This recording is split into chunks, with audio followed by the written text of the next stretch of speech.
کارتون سیمپسون ها یکی از طولانی ترین و عجیب ترین مجموعه کارتونی است که در آمریکا ساخته شده است.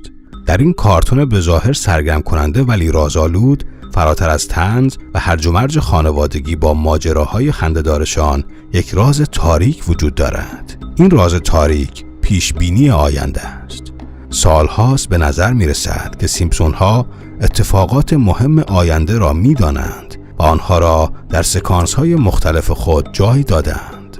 پیشبینی آنها آنقدر دقیق است که انگار واقعا آینده را می دانند. از پیشبینی همه گیر شدن بیماری کووید 19 در سال 2020 تا به قدرت رسیدن کامالا هریس به عنوان اولین معاون زن سیاه‌پوست آمریکا.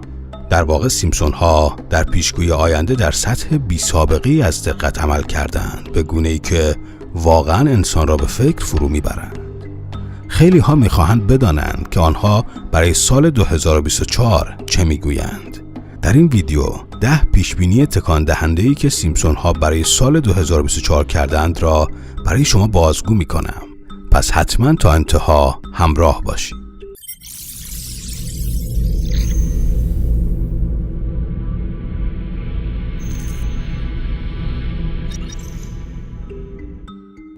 شماره 10. جاه طلبی ترامپ برای تکرار رسیدن به قدرت در آمریکا در سال 2024. In order to make America great and glorious again, I am tonight announcing my candidacy for President of the United States. در این کارتون پر رمز و راز نویسندگان آن انگار گوی آینده نگری دارند و می توانند آینده را به صورت کامل ببینند، زیرا تا به امروز خیلی از پیشبینی های آنها درست از آب درآمدند و این موضوع دست کم برای خیلی ها بسیار عجیب است.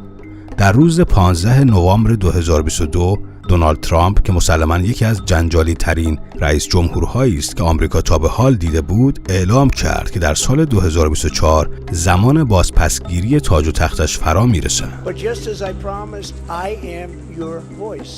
ترامپ به شیوه همیشگی خود با اعتماد به نفس روی صحنه رفت و جاه طلبی خود را با این کلمات نمادین اعلام کرد: برای اینکه آمریکا را دوباره بزرگ و با شکوه کنم، امشب نامزدی خود را برای ریاست جمهوری 2024 اعلام می کنم.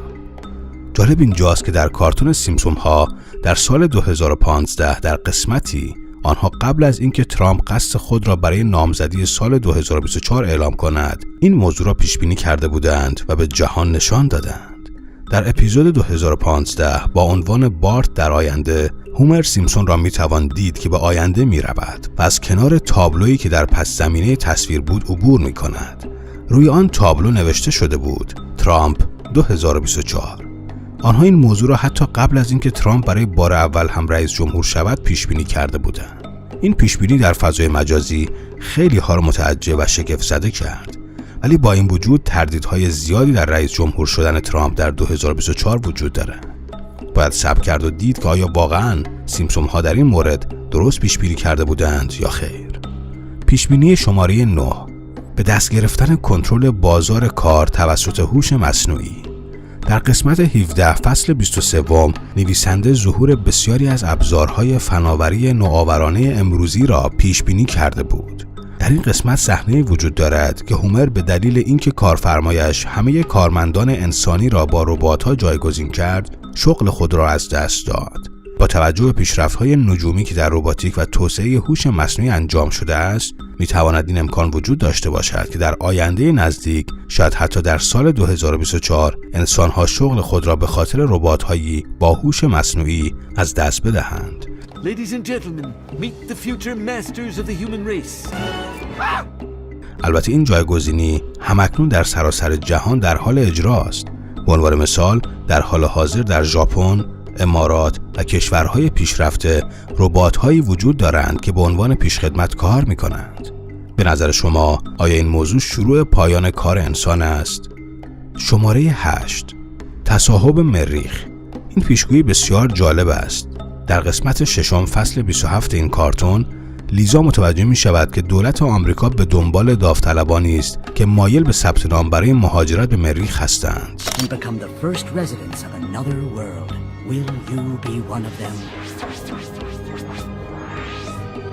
لیزا و بقیه اعضای خانواده با اشتیاق کامل برای رفتن به مریخ داوطلب شدند، اما در نهایت فضاپیمای آنها کار نکرد و آنها به جایی نرسیدند. اما این پایان ماجرای رفتن به مریخ نبود. در انتهای همان قسمت سال 2051 را نشان می‌دهد، جایی که مارج و لیزا در آن سال در مریخ زندگی می‌کنند.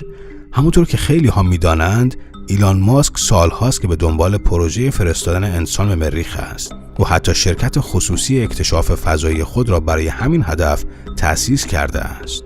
موضوع تصاحب مریخ، چیزی که هدف ایلان ماسک است، چرا در این کارتون سالها پیش مطرح شده است؟ آیا این موضوع برای آماده سازی ذهن انسان است یا واقعا تصادفی بوده؟ حتی اگر این موضوع تصادفی باشد، مطمئناً سوالات زیادی را در ذهن بیننده ایجاد می کند.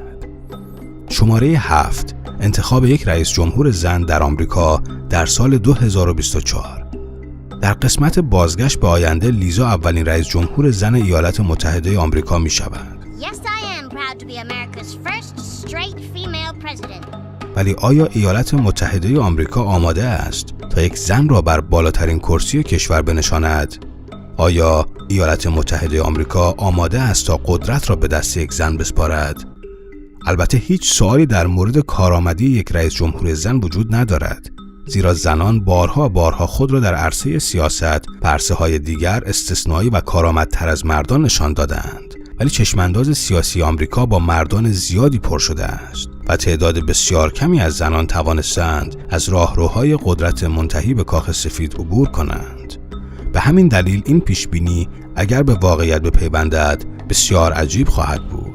در این قسمت کشور به دلیل تصمیمات مالی وحشتناک اتخاذ شده توسط رئیس جمهور قبلی ترامپ شکست خورده بود و لیزا مجبور شد مالیات را افزایش دهد تا اوضاع کمی درست شود. بسیاری از افراد ادعا می‌کنند که این پیشگویی پس از شکست ترامپ در 2020 و ظهور کامالا هریس به عنوان اولین زن سیاه‌پوست معاون رئیس جمهور آمریکا محقق شده است.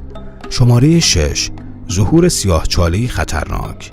در قسمت 24 این کارتون یک سیاه‌چاله مرموز به وجود می آید که همه چیز را در خود می بلعد و خرابی‌های بسیاری را به جا می گذارد. با وجود اینکه موضوع سیاه‌چاله در این کارتون به طور قطع یک اثر تخیلی است، ولی بعضی‌ها نگران هستند که نکنه در لبه یک رویداد طبیعی فاجعه بار قرار بگیریم که جهان ما قبلا هرگز آن را تجربه نکرده است. البته به گفته دانشمندان نزدیکترین سیاه‌چاله به سیاره ما در فاصله 1560 سال نوری قرار دارد. بنابراین واقعا هیچ راهی وجود ندارد که این اتفاق بیفتد. شماره 5. خودروهای پرنده. احتمالاً خودروهای پرنده در فیلم‌های علمی تخیلی دیده اید. سیمپسون ها هم در قسمت 15 از فصل 16 با عنوان درام آینده این تکنولوژی را برای آینده پیش بینی کردند. در این آینده فرضی آنها با ماشین‌های پرنده می‌توانستند به هر جایی که می‌خواهند بروند. این فناوری سالها در حال تحقیق و توسعه است. اما آیا ممکن است سال 2024 سالی باشد که ما در نهایت بتوانیم ماشین‌های پرنده ببینیم؟ قابل ذکر است که شرکتی به نام سیمپسون اسکای در حال توسعه خودرویی است که می‌تواند پرواز کند. انتظار می‌رود تحویل این خودروی پرنده به بازار در سال 2024 باشد. شرکت سیمپسون اسکای به مدت 14 سال در حال توسعه این تکنولوژی بوده و در نهایت آنها نه تنها آماده نمایش آن به تمام جهان هستند، بلکه آماده تحویل خودروها به مشتریان خود هستند. شماره 4. سرکش شدن هوش مصنوعی. گفته می شود در سال 2024 جهان با پیشرفت غیر قابل باور هوش مصنوعی روبرو می شود. موضوع این که چقدر هوش مصنوعی می تواند خطرناک باشد به قدرت و جاه طلبی انسان برمیگردند. سیمپسون ها در قسمتی در سال 1994 این هشدار را به ما دادند. آنها در آن قسمت وارد دیزنی لند می شوند و می بینند که همه چیز در آنجا به طور کامل توسط ربات‌های هوشمند خطرناک کنترل می شوند. هرچند که احتمال کنترل جهان توسط ربات‌هایی با هوش مصنوعی در سال 2024 دور از انتظار است، ولی تاریخ نشان داده است که در زمینه کنترل تکنولوژی‌های جدید خیلی سریع می‌تواند دیر شود. شماره 3. کنترل ذهن توسط موزیک. دولت آمریکا در تلاش است تا انسان را از طریق یک سری فرآیندهای نامحسوس موزیکالی کنترل کند. این پیامی بود که بسیاری از مردم از قسمت 14 فصل 12 این کارتون دریافت کردند. اما آیا واقعا این موضوع امکان پذیر است؟ در این قسمت یک تهیه کننده موسیقی بارت و چند نفر دیگر را انتخاب می کند و از آنها می خواهد که یک گروه موسیقی تشکیل دهند. اما در پشت این داستان یک نقشه شیطانی نهفته است. او می خواهد که در آهنگ آنها سابلیمینال یا همان پیام‌های پنهان قرار دهد تا توسط این پیام‌های پنهان جوانها را ناخواسته مجاب به پیوستن به ارتش آمریکا کند. قابل ذکر است استفاده سابلیمینال ها برای تحمیل تصمیمات به افراد در آمریکا چیز جدیدی نیست و به صورت علمی هم این موضوع به اثبات رسیده است. ولی اینکه چقدر از این علم و تکنولوژی برای کنترل ذهن انسان در سال 2024 استفاده شود مشخص نیست. و در کل بسیار مهم است که ما به سنسورهای ورودی خود دقت کنیم و آگاه باشیم و هر چیزی را نبینیم و نشنویم. شماره 2: فروپاشی اقتصادی جهان به خصوص آمریکا. در این کارتون پیش بینی شده است که ایالات متحده آمریکا به سمت یک فروپاشی اقتصادی جدی پیش می روند. البته این موضوع خیلی فراتر از پیش بینی است، زیرا تحلیلگران اقتصادی هم این گونه فکر می کنند. آنها با مطالعه و آنالیز اقتصادی پیش بینی کردند که اقتصاد کشور آمریکا ممکن است روزهای واقعا وحشتناکی را در سال 2024 تجربه کند. شماره 1: جنگ جهانی سوم. در 22 نوامبر 1987 یک قسمت ویژه از سیمپسون ها پخش شد که پر از پیام های پنهان و آشکار بود، چیزی که خیلی ها به آن توجه نکردند. در این اپیزود هومر سیمپسون مکرراً خانواده‌اش را به شوخی از جنگ جهانی سوم می‌ترساند. بارها او آنها را از خواب بیدار می‌کرد و از آنها می‌خواست که با عجله وارد پناهگاه شوند. خیلی ها بر اساس شرایط حاکم بر جهان بر این باورند این جنگ جهانی شاید در سال 2024 رقم بخورد. It's World War III! در طول سالهای اخیر بسیاری از مردم از به حقیقت پیوستن پیشبینی‌های سیمپسون ها شگفت زده شدند. این کارتون ثابت کرده است که پیشبینی دقیق آنها خیلی فراتر از حدسیات است. نظر شما چیست؟ چگونه سیمپسون ها این همه اتفاقات مهم را توانستند سالها قبل از وقوع آنها بدانند؟ آیا این موضوع صرفاً پیشبینی است یا صاحبان قدرت از طریق این کارتون پرمخاطب آینده را به مردم دیکته می‌کنند؟ حتما نظرات خود را کامنت کنید. با آرزوی بیداری و آگاهی برای همه مردم جهان، دوستدار شما عرفان.